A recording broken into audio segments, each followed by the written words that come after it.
Hello student, इस video में हम रिलेटिव प्रोनाउंस को जानेंगे कि क्या होते हैं रिलेटिव प्रोनाउंस, कौन कौन से वर्ड्स रिलेटिव प्रोनाउन में यूज़ होते हैं। पहले इसकी डेफिनेशन को समझते हैं, फिर आगे देखेंगे examples. Relative pronouns are used to join a phrase or a close. Relative pronouns क्या होते हैं कि कुछ दो फ्रेजेस को जोड़ने के काम में आते हैं या फिर दो क्लोजेस को जोड़ने के काम में आते हैं, ऐसे कनेक्टर सेंटेंस में यूज़ किए जाते हैं।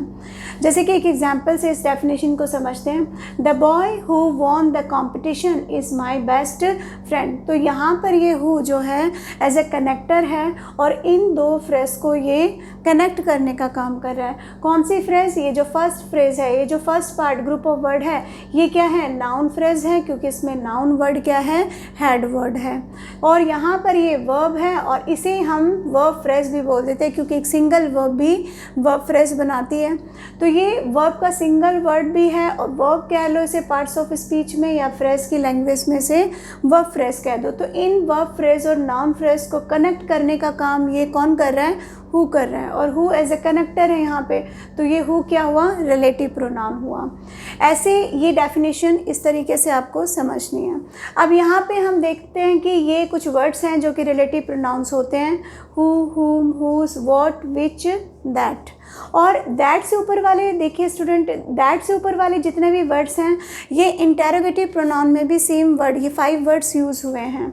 और यहाँ पर भी ये सेम 5 वर्ड्स यूज़ हुए हैं, सिर्फ एक जो न्यू वर्ड मैंने ऐड किया वो क्या है यहाँ पे? दैट। तो अगर इन 5 वर्ड्स का, जो ये 5 वर्ड्स हैं, अगर इन 5 वर्ड्स का क्वेश्चन पूछने के लिए इनको काम में लिया जाता है तो ये क्या हो जाते हैं? इंटेरोगेटिव प्रोनाउंस हो जाते हैं। अगर इन 5 वर्ड्स का यूज़ एज ए कनेक्टर किसी फ्रेज या क्लोज को कनेक्ट करने के लिए यूज़ किया जाता है तो ये रिलेटिव के रोल में आ जाते हैं। ठीक है, तो आपको ये ध्यान रखना है कि ये रिलेटिव प्रोनाउंस भी हैं और जब क्वेश्चन किए जाएंगे इन 5 वर्ड से तो ये इंटेरोगेटिव प्रोनाउंस के रोल में आ जाएंगे। अब यहाँ पर इन रिलेटिव प्रोनाउंस, जब ये words as a relative pronoun sentence में यूज़ होंगे तो ये पर्टिकुलर किस सेंस में यूज़ होंगे ये भी आपको समझना है। हु का मोस्टली यूज़ होता है पर्सन के लिए, हुम भी पर्सन के लिए यूज़ होता है, हुज का दोनों पर्सन और थिंग्स दोनों के लिए यूज़ होता है। वॉट इंडिकेट करता है दैट विच का मीनिंग देता है, मतलब जो का मीनिंग यहाँ पे देगा। और विच यहाँ पर एनिमल्स और थिंग्स के लिए यूज़ होगा। और दैट यहाँ पर दोनों पर्सन और ऑब्जेक्ट्स मतलब थिंग्स दोनों के लिए यूज़ होता है। तो ये सारे यूजेस हैं जो कि हमें ध्यान रखने की हु किसके लिए यूज़ होता है और बाकी अदर रिलेटिव वर्ड्स किस किस के लिए यूज़ होते हैं। अब यहाँ पे कुछ एग्जाम्पल के थ्रू हम इन्हें ज़्यादा बेटर तरीके से समझ पाएंगे। देखिए फर्स्ट एग्जाम्पल देखते हैं। The man who is wearing a pink shirt is my teacher. तो यहाँ पे ये हु देखिए, इस हु से कोई क्वेश्चन नहीं किया जा रहा, मतलब ये इंटेरोगेटिव प्रोनाउन तो नहीं है। अब इसने कनेक्टर, मतलब ये एज ए कनेक्टर इस सेंटेंस में यूज़ हुआ है। तो जब ये as a connector who word use हुआ है तो ये क्या हुआ? Relative pronoun. अब आपको एक बात ध्यान रखनी है कि इस रिलेटिव प्रोनाउन से पहले हमेशा आपको एक नाउन या प्रोनाउन देखने को मिलेगा। जो ये नाउन और प्रोनाउन पीछे इसके लिखा होगा उसी के बारे में रिलेटिव प्रोनाउन इसी नाउन को ही डिस्क्राइब करेंगे सेंटेंस में। क्योंकि इसमें देखो लिखा है ना, the man who is wearing, किसकी बात कर रहा है ये हु? उस मैन की बात कर रहा है जिसने कि पिंक कलर की शर्ट पहनी हुई है। तो इसी मैन को ही ये हु वर्ड डिस्क्राइब करेगा। अब सेकंड पॉइंट जो आपको ध्यान रखना है, सेकंड, ये जैसे इससे पहले ये नाउन होगा ये तो क्लियर है। अब ये नाउन, इस नाउन या प्रोनाउन को हम ग्रामर में एंटीसीडेंट्स बोल देते हैं। तो आपको ये पता होना चाहिए कि ये जो रिलेटिव वर्ड है, रिलेटिव प्रोनाउन है, इससे पहले कौन सा एंटीसीडेंट यूज़ हुआ है? मैन यूज़ हुआ है, नाउन यूज़ हुआ है। तो इन्हीं नाउन और प्रोनाउन को हम एंटीसीडेंट्स बोलते हैं। क्लियर? अब नेक्स्ट एग्जाम्पल देखते हैं। This is the dancer whom I met yesterday। This is the dancer whom, तो whom यहाँ पे कौन सा है? रिलेटिव प्रोनाउन है। रिलेटिव प्रोनाउन के बिल्कुल जस्ट पीछे आप देखिए, यहाँ पे ये डांसर क्या है? नाउन है। अब ये नाउन है तो हम इसे क्या कह सकते हैं? एंटीसीडेंट। अगर मैं पूछूं कि इस whom रिलेटिव वर्ड है, इससे पहले या फिर इसके साथ लगा हुआ एंटीसीडेंट कौन सा है, तो आपका आंसर होना चाहिए डांसर।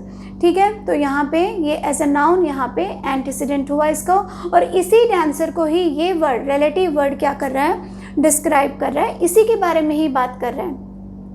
ओके, नेक्स्ट एग्जाम्पल देखते हैं। The book which I gave him is lost. तो द बुक, अब ये द बुक है और ये विच एज ए क्या है, रिलेटिव प्रोनाउन है। अब रिलेटिव प्रोनाउन से पहले एंटीसीडेंट या नाउन क्या है, बुक है, तो ये नाउन यहाँ पर बुक है और इसी नाउन को ही हम एंटीसीडेंट कह देते हैं। अब ये लिस्ट जो मैंने आपको दी है, इसमें मैंने कहा कि हु किसके लिए यूज़ होगा, पर्सन के लिए यूज़ होगा। तो आप यहाँ पर हु से पहले एंटीसीडेंट को देखिए, इस नाउन को देखिए, ये पर्सन है, तो इस पर्सन के लिए आप हु यहाँ पर लिखेंगे। आप यहाँ पर हु की जगह विच नहीं लिख सकते, क्योंकि पर्सन के लिए ही हु यूज़ होता है। अब सेकंड एग्जांपल में डांसर है, डांसर भी एक पर्सन है और पर्सन के लिए आप विच यूज़ नहीं कर सकते, क्योंकि विच तो हमें एनिमल्स और थिंग्स के लिए यूज़ करना होता है। तो जब डांसर नाउन, डांसर एंटीसीडेंट है, तो हम उसके लिए क्या यूज़ करेंगे, हुम यूज़ कर सकते हैं। इसके मीनिंग के अकॉर्डिंग हुम और हु का डिफरेंस तो होता है मीनिंग का, जैसे हुम जिसे, और मैन का ये जो हु का जो मीनिंग आता है हिंदी ट्रांसलेशन में जो आ जाता है। अब नेक्स्ट एग्जांपल में देखिए, विच है यहाँ पे, द बुक। अब बुक क्या है, थिंग्स है, और हमने देखा कि विच जो यूज़ होता है रिलेटिव प्रोनाउन वो थिंग्स के लिए यूज़ होता है। तो बुक यहाँ पे थिंग्स है, इसलिए हमने यहाँ पे विच किया, और इस विच का एंटीसीडेंट क्या है, बुक है। विच से पहले हमेशा क्या मिलता है हमें, नाउन या प्रोनाउन मिलता है। कुछ और एग्जाम्पल्स को देखते हैं, जैसे the chair whose colour is blue is mine. Whose ये वर्ड यहाँ पे क्या है, रिलेटिव प्रोनाउन है, कनेक्टर है, यहाँ पे नाउन फ्रेज, और यहाँ पे हुज कलर ये भी नाउन फ्रेज और नाउन फ्रेज को यहाँ पे कनेक्ट करने का काम कर रहा है। ठीक है, तो यहाँ पे हुज क्या हुआ, रिलेटिव प्रोनाउन हुआ। अब ये रिलेटिव प्रोनाउन से पहले क्या लिखा हुआ है, ये चेयर क्या है, नाउन है। ठीक है, तो नाउन को हम यहाँ पर इससे पहले आने वाले नाउन को हम एंटीसीडेंट बोलते हैं। तो यहाँ पर इसका एंटीसीडेंट क्या है, चेयर, और इसी चेयर को ही ये हुज वर्ड क्या कर रहा है, डिस्क्राइब कर रहा है। क्लियर। नेक्स्ट एग्जाम्पल देखते हैं, the watch that I bought last year is not working now. अब यहाँ पे ये दैट रिलेटिव प्रोनाउन है। अब ये वॉच यहाँ पर आया है, अगर यहाँ पर वॉच क्या है, थिंग्स हैं, जैसे थिंग्स के लिए और पर्सन दोनों के लिए दैट यूज़ होता है। तो अगर आप वॉच के लिए यहाँ पर विच भी लगाते हैं, विच आई बॉट, तो वो भी करेक्ट होगा। और अगर आप वॉच जैसे थिंग्स है तो इसके लिए आप दैट लगाते हैं तो वो भी करेक्ट होगा। अगर आप वॉच की जगह किसी पर्सन का नाम लिखते हैं और एग्जाम्पल किसी पर्सन का देते हैं तो उस पर्सन के लिए भी दैट यहाँ पे यूज़ किया जा सकता है। तो ये क्या हुआ, दैट यहाँ पे रिलेटिव प्रोनाउन और इससे आने वाला पहले वाला नाउन वॉच है और इसी को ही हम एंटीसीडेंट कह देते हैं। ठीक है, नेक्स्ट एग्जाम्पल देखते हैं, I don't know what does he want. अब यहाँ पे ये व्हाट को हम देख रहे हैं, कोई क्वेश्चन नहीं हो रहा है इससे, व्हाट से हम कोई क्वेश्चन नहीं कर रहे हैं, ये रिलेटिव प्रोनाउन है। ठीक है, वर्ब फ्रेज को, और इधर ये कनेक्टर है। ठीक है, अब ये कनेक्टर है और इसलिए ये क्या हुआ, रिलेटिव प्रोनाउन हुआ। रिलेटिव प्रोनाउन हम इसे कहेंगे। अब जैसे मैंने बाकी एग्जाम्पल्स में रिलेटिव प्रोनाउन से पहले आपको बताया कि एंटीसीडेंट कौन सा है, इसके पीछे नाउन या प्रोनाउन आपको मिलेगा, वो एंटीसीडेंट बनेगा। तो अब इस सेंटेंस में देखिए, इस वर्ड से पहले यहाँ पर एक वर्ब लिखी हुई है, ना कि नाउन या प्रोनाउन लिखा हुआ है। मतलब क्या है, आपको यहाँ इस वर्ड के रेफरेंस में आपको एक बात ध्यान रखनी है, एक व्हाट ही एक अकेला ऐसा रिलेटिव प्रोनाउन होता है जिसके पीछे कोई भी एंटीसीडेंट नहीं होता। तो ये मैंने यहाँ पर भी मेंशन किया, इट हैज़ नो एंटीसीडेंट, मतलब ये किसी भी यहाँ पर नाउन को डिस्क्राइब नहीं करता। और मोस्टली इसका मीनिंग दैट विच होता है, जो आप कह सकते हैं दैट विच को इंडिकेट करता है और किसी भी नाउन को यहाँ पे डिस्क्राइब नहीं कर रहा। अगर वो नाउन को डिस्क्राइब करता तो नाउन इससे पहले लिखा होता, लेकिन व्हाट रिलेटिव प्रोनाउन एक अकेला ऐसा प्रोनाउन है जहाँ पीछे किसी भी नाउन को लिखा नहीं जाता, इसका एंटीसीडेंट नहीं होता। दैट को हम दैट रिलेटिव प्रोनाउन है, उसको हम कुछ और एग्जाम्पल्स के थ्रू समझते हैं। कुछ और भी यूसेस हैं दैट के, जो पर्टिकुलर सेंस में दैट यूज़ होता है जहाँ पे। तो देखते हैं, देखिए फर्स्ट, ये दैट मोस्टली कुछ वर्ड्स के बाद में भी यूज़ होता है, ऑल, ओनली, नथिंग, नन, ये इन वर्ड्स के बाद में भी दैट रिलेटिव प्रोनाउन को हम यूज़ करते हैं। जैसे कि एग्जाम्पल है ऑल। अब ऑल के बाद में क्या आ जाएगा, कौन सा रिलेटिव, अगर रिलेटिव प्रोनाउन फिल करना होगा तो आपको दैट रिलेटिव प्रोनाउन आप फिल करोगे। All that she spoke was relevant to the topic. ठीक है, अब ये नेक्स्ट एग्जाम्पल देखिए, नथिंग और blank, he said convince the जज। About his innocence. तो ये नथिंग के बाद में कौन सा रिलेटिव प्रोनाउन अगर आपको फिल करना होगा तो कौन सा आएगा, दैट आ जाएगा। ठीक है, तो इन वर्ड्स को आपको ध्यान रखना है, ऑल, ओनली, नथिंग, नन।